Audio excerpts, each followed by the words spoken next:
देखो बच्चों question number 7 में कह रहे हैं तुम्हारे पास दो कंसेंट्रिक सर्कल्स है। कंसेंट्रिक का मतलब क्या होता है बच्चों, दोनों सर्कल्स का सेंटर एक हो। पहले मैंने एक छोटा सर्कल बनाया सेंटर से, फिर अपना कंपास का रेडियस बड़ा करके इसी से मैंने एक और सर्कल बना लिया। तो ये दोनों सर्कल्स क्या हो गए बच्चों, कंसेंट्रिक सर्कल्स। ठीक है, क्लियर है।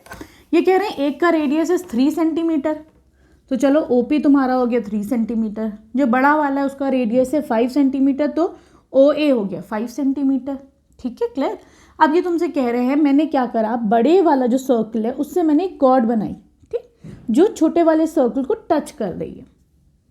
ठीक है, क्लियर है। ये कह रहे हैं उसकी बस लेंथ फाइंड आउट करनी है। तो यहाँ पर you have to find out AB, है ना, AB आपको फाइंड आउट करना है। ठीक है, क्लियर है।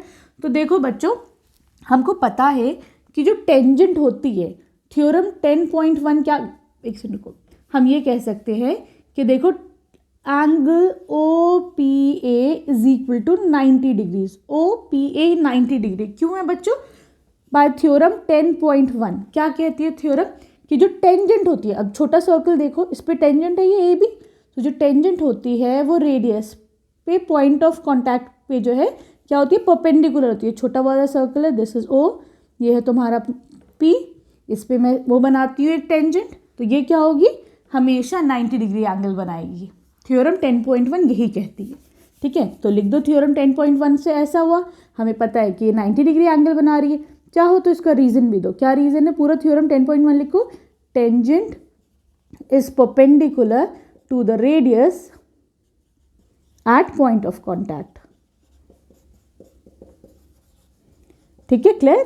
चलो अब बच्चों देखो, जब ये राइट एंगल ट्राइंगल बन गया तो मैं क्या अप्लाई कर सकती हूँ यहाँ पे, पाइथागोरस थ्योरम, है ना।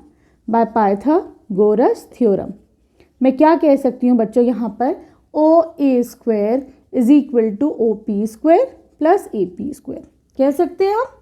अब देखो OA इज 5 है ना, तो इसका स्क्वायर, OP क्या है तुम्हारा 3 का स्क्वायर, AP तुम्हें फाइंड आउट करना है, निकाल लो यहाँ पर AP का स्क्वायर।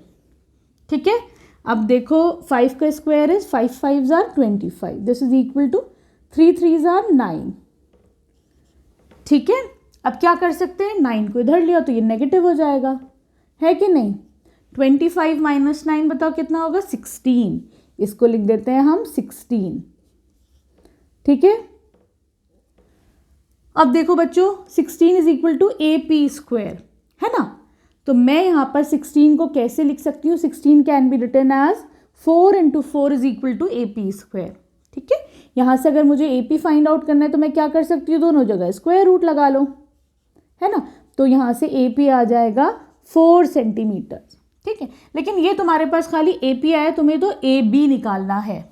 चलो अभी देखते हैं AB कैसे निकालेंगे।